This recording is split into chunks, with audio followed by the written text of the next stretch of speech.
Shalom Bapak Ibu Saudara terkasih yang ada dimanapun dan kapanpun mendengarkan video ini.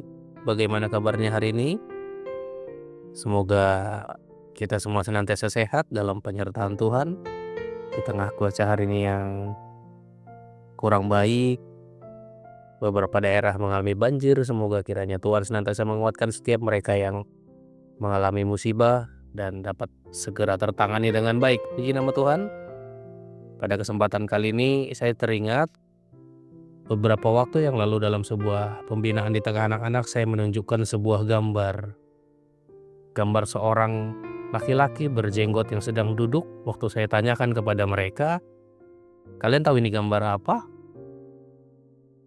Mereka hanya berkata, itu seorang laki-laki.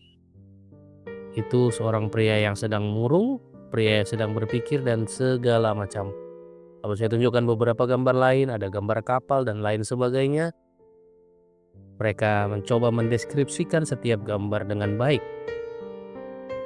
Lalu ketika saya sampai pada gambar kesekian yang menampilkan seekor ikan yang besar, lalu mereka baru mulai memahami bahwa gambar yang saya tunjukkan itu memiliki alur yang jelas menjelaskan tentang kronologis peristiwa kisah dari Yunus.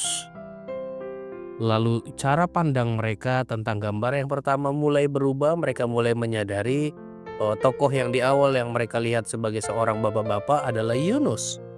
Lalu gambar kapal dan lain sebagainya itu menggambarkan bagaimana Yunus berjalan menyusuri lautan dalam sebuah kapal hingga akhirnya dia harus dibuang dan dimakan oleh ikan yang besar. Bapak Ibu Saudara yang terkasih, kenapa cara pandang mereka berubah? Karena ternyata ketika mereka melihat ikan yang besar, mereka menyadari ada pemahaman dalam diri mereka bahwa ikan besar di dalam Alkitab itu hanya menyangkut tentang Yunus. Apa yang ingin saya sampaikan sederhananya, cara kita memandang sesuatu itu dipengaruhi bagaimana kita memahami. Pengenalan kita akan sesuatu itu dipengaruhi oleh bagaimana kita mengenali sesuatu. Oleh karena itu termasuk bagaimana kita melihat hidup, bagaimana kita memandang Tuhan, itu dipengaruhi pengenalan kita akan Tuhan. Teringat dari Roma 12 ayat 2 dikatakan demikian, janganlah kamu menjadi serupa dengan dunia ini, tapi berubahlah oleh pembaharuan budimu, sehingga kamu dapat membedakan manakah kehendak Allah, apa yang baik, yang berkenan kepada Allah, dan yang sempurna.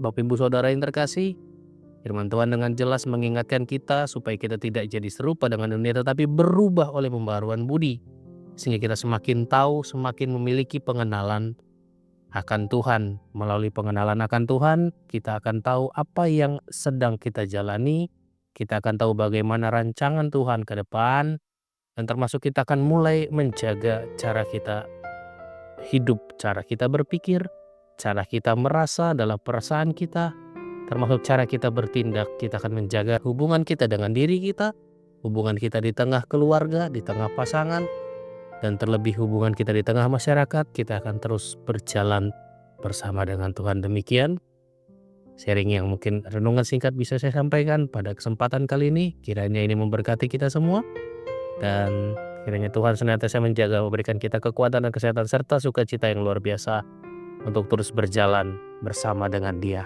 Tuhan Yesus memberkati. Shalom.